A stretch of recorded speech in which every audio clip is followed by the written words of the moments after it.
Selamat datang di Virtual Spoiler. Jangan lupa like, komen, subscribe, dan follow. Chapter 563. Binatang Iblis tingkat 8. Meskipun Hang Xuan merasa sedikit canggung, kali ini ia tidak lagi kebingungan seperti sebelumnya. Sebaliknya, ia membiarkan Yung Xiao menggenggam tangannya.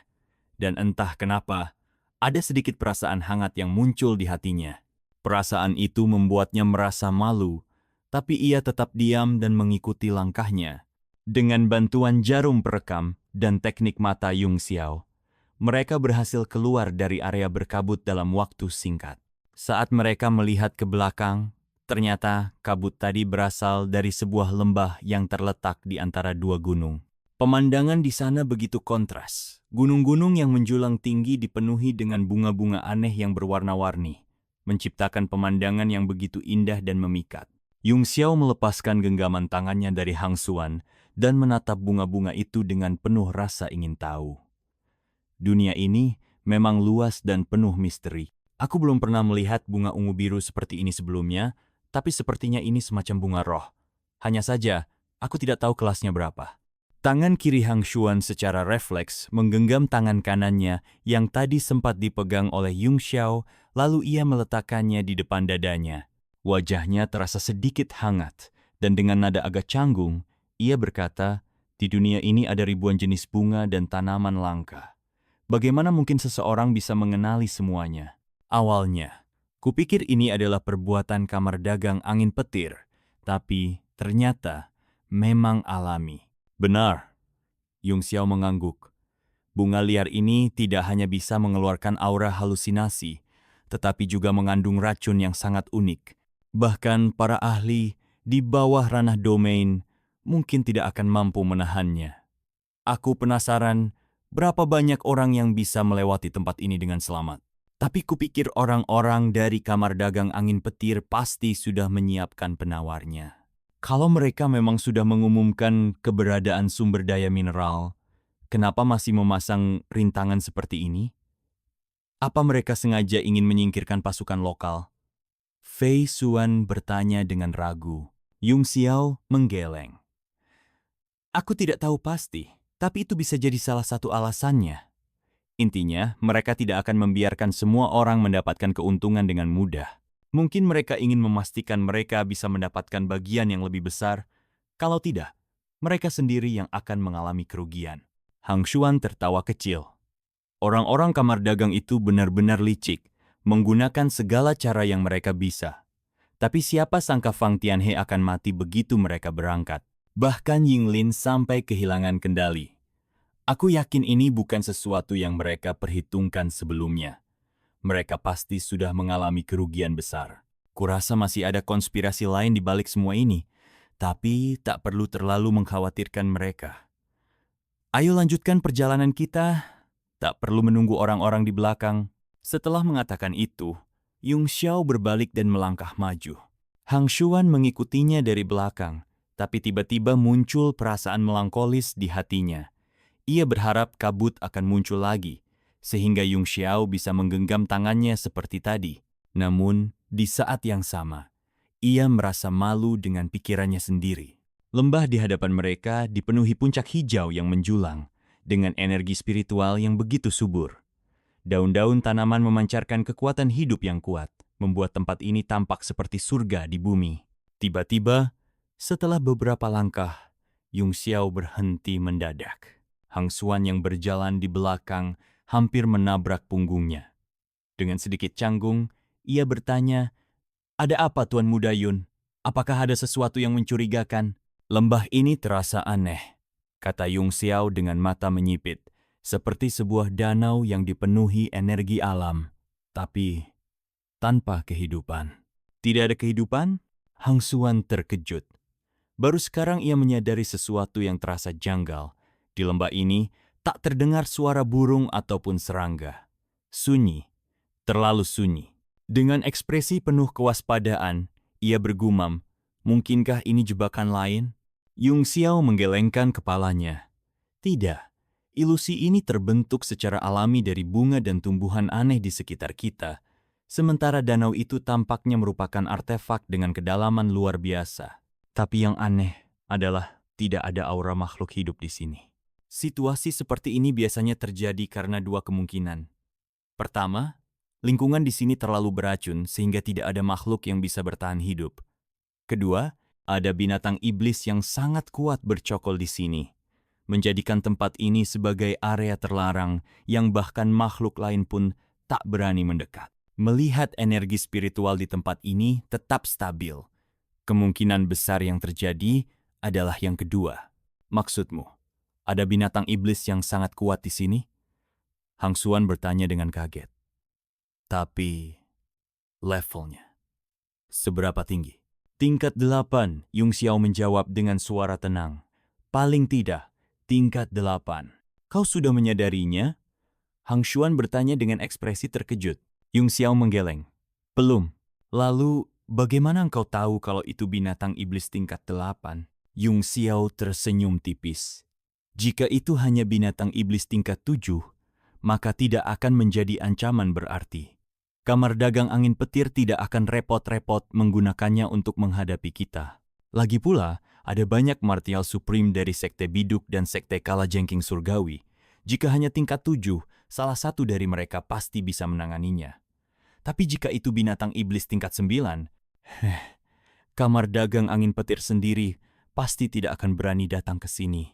Jadi, jika memang ada binatang iblis di tempat ini, kemungkinannya besar bahwa itu adalah tingkat 8. Hang Xuan tertegun sejenak lalu langsung mengerti. Alasan yang Yung Xiao berikan benar-benar masuk akal. Ia tiba-tiba merasa bahwa pemuda berjubah putih ini seolah tidak ada yang bisa menghentikannya. Hahaha, Li Yung Xiao, kau baik-baik saja rupanya. Tiba-tiba, sebuah suara familiar terdengar dari belakang mereka. Tan Dijun dan yang lainnya akhirnya berhasil keluar dari kabut, diikuti oleh sekelompok besar prajurit. Namun, dari jumlah awal mereka, lebih dari setengahnya telah terbunuh dalam perjalanan. Di sisi lain, Sekte Biduk tidak kehilangan satupun anggota, seolah mereka sudah memiliki cara untuk menghadapi kabut sejak awal. Sama sekali tidak mengejutkan jika Tuan Muda Yun bisa keluar dari kabut ini, kata Xiao Minghui dengan kagum. Tapi yang lebih mengherankan adalah bagaimana Presiden Luan Xuan juga berhasil keluar dengan selamat. Hang Xuan mendengus dingin. Banyak dari kalian jauh lebih lemah dariku, tapi nyatanya kalian semua juga bisa keluar, kan? Xiao Minghui tersenyum ramah. Jangan tersinggung, Presiden Hang Xuan. Meskipun kabut ini berada di tanah mati, dan hanya sedikit orang yang mengetahuinya, bagi sekte-sekte besar yang sudah lama berdiri di sini, ini bukanlah rahasia lagi. Mereka sudah memiliki penawarnya sejak lama. Tapi Presiden Luan Xuan berbeda. Sebagai orang luar, sudah cukup mengagumkan bahwa dia bisa memimpin kamar dagang awan ungu melewati rintangan ini dengan selamat. Sepertinya, kamar dagang awan ungu memang tidak sesederhana yang kita kira. Kau harus tahu, dalam kabut ini, bahkan seorang martial supreme hanya bisa melindungi dirinya sendiri. Mereka tidak bisa membantu orang lain. Hang Xuan tercengang. Bahkan seorang martial supreme tidak bisa membantuku, jadi bagaimana Yung Xiao bisa melakukannya? Namun, saat mengingat bakat luar biasa pemuda itu, dia merasa tenang. Seolah-olah apapun yang terjadi pada Yung Xiao adalah sesuatu yang wajar. Yung Xiao melirik kerumunan di sekitarnya.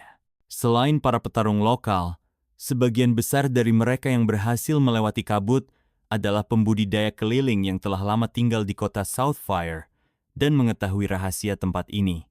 Mereka jelas sudah memiliki penawarnya sejak awal. Dia mendengus dingin dan berkata, Tuan Sekte Xiao, kau pasti tahu bahwa kabut ini bukan sesuatu yang sederhana, tapi kau bahkan tidak memberi kupil penawar. Sepertinya kita tidak bisa berteman lagi. Xiao Minghui tersenyum canggung. Dengan kemampuan Tuan Muda Yun, tentu saja engkau tidak membutuhkan penawar. Saat percakapan mereka berlangsung, sekelompok orang lain datang terbang dari kejauhan. Itu adalah kelompok dari kamar dagang yang dipimpin oleh Gaolin. Mereka semua tampak baik-baik saja, tanpa luka sedikit pun, tetapi begitu melihat Yung Xiao, ekspresi mereka berubah menjadi ketakutan. Gaolin sendiri merasa sedikit kecewa saat melihat Yung Xiao masih hidup dan sehat. Meski sejak awal dia yakin kabut itu tidak akan mampu mencelakainya, dia tetap menyimpan secercah harapan bahwa Yung Xiao akan mati di sana. Namun, sekarang harapannya hancur. Pak Tuatong, jebakan macam apa yang kau pasang di sini? Tan Dijun bertanya. Tidak ada satupun makhluk hidup. Jangan bilang ini adalah area terlarang bagi binatang iblis tingkat tinggi. Jangan-jangan engkau sudah menemukan monster tingkat 9. Menyadari bahwa semua orang telah menyadari keberadaan bahaya di tempat ini, Gaolin tidak lagi menyembunyikan apapun. Tan Dijun, aku tidak suka cara bicaramu. Gaolin mendengus. Apa maksudmu aku yang mendapatkannya? Memang benar ada binatang iblis tingkat 8 di sini, tepat di depan pintu keluar lembah. Kalau kau takut, silakan pergi. Kalau hanya tingkat 8, kita tinggal menyerangnya bersama-sama, mengulitinya, dan menjualnya demi uang. Tan Dijun mendengus dingin sambil memimpin anak buahnya maju. Saat itu, dia menyadari bahwa dirinya mulai terbiasa dengan kebiasaan mengejar keuntungan. Setiap kali berbicara, pikirannya selalu tertuju pada bagaimana mendapatkan keuntungan lebih banyak. Menyadari hal ini, dia tak bisa menahan diri untuk tidak melirik Yung Xiao dengan kesal yang justru membuatnya bingung. Sementara itu, para Martial Emperor dan beberapa Martial Grandmaster secara perlahan bergerak ke belakang kelompok. Jika di depan benar-benar ada binatang iblis tingkat 8, mereka khawatir akan terkena dampaknya. Di tengah kerumunan, Mei Dong'er berjalan bersama tim sektenya. Saat melewati Yung Xiao, dia berkata dengan suara lembut, "Saat aku mengetahui ada kabut di sana, aku khawatir engkau tidak akan bisa melewatinya. Tapi sekarang aku akhirnya bisa merasa tenang." Melihat Mei Dong'er pergi, Hang Xuan merasakan sedikit nyeri di hatinya. Gadis itu sangat mengkhawatirkanmu. Yung Xiao bersenandung pelan tanpa berpikir, lalu berkata, "Ayo pergi dan lihat binatang iblis macam apa yang bersembunyi di tempat ini. Peringkat 8 bukanlah lawan yang mudah." Hang Xuan mengikuti di belakangnya, tetapi hatinya terasa sesak. Entah kenapa, dia tidak bisa merasa bahagia. Tiba-tiba, dia tersadar dan berpikir dengan sedih, "Hang Xuan, betapa bodohnya dirimu. Apa yang sebenarnya engkau pikirkan? Siapa dia? Dia membunuh seorang Martial Supreme bintang 7 hanya dengan satu tebasan pedang, dan bahkan menantang seorang alkemis tingkat 8. Di masa depan, dia pasti akan mencapai puncak dunia bela diri. Bagaimana mungkin dia bisa jatuh cinta pada gadis bodoh sepertimu dan menjalin hubungan denganmu? Hanya karena dia membantumu dan menyelamatkanmu sekali, kau sudah berani berandai-andai. Tidakkah kau malu?" Wajahnya memerah seketika, tetapi perlahan simpul di hatinya mulai terurai. Baru setelah itu dia berhasil menenangkan diri dan kembali mengikuti Yung Xiao dengan lebih fokus. Di sisi lain, Yung Xiao sama sekali tidak menyadari gejolak emosi gadis itu. Dia hanya peduli pada harta dan binatang iblis yang mungkin ada di hadapannya. Ketika mereka hampir mencapai pintu keluar lembah, mereka tidak menemukan sesuatu yang mencurigakan. Yang terlihat hanyalah padang rumput luas yang membentang keluar lembah. Dengan kedua, sisi gunung dipenuhi tanaman merambat hijau dan cabang-cabang yang menjalar ke segala arah. Mungkinkah binatang iblis itu sedang berburu makanan? Salah satu pembudidaya berspekulasi. TSK, dia sudah peringkat 8. Kenapa masih harus berburu makanan? Aku rasa dia pergi mengunjungi kerabatnya. Yang lain menimpali dengan nada bercanda. Apapun alasannya, ini tetap berita bagus. Kalau saja binatang iblis itu ada di sini dan para ahli itu langsung menyerbu tanpa peduli pada kita, kita pasti akan mati sia-sia.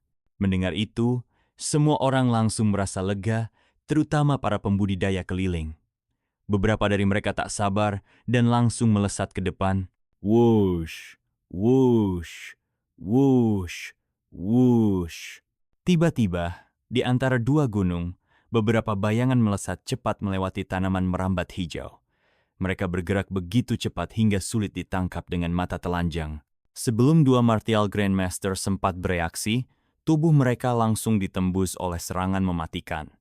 Lebih dari 10 lubang besar tercipta di tubuh mereka dalam sekejap, Mereka jatuh ke tanah dengan cara yang mengerikan. Sial, semua orang merinding melihatnya. Yang mereka lihat barusan hanyalah kilatan serangan, tetapi mereka bahkan tidak bisa melihat wujud musuhnya. Dua martial Grandmaster tewas seketika tanpa perlawanan. Senyum dingin muncul di wajah Yinglin. Dasar bodoh.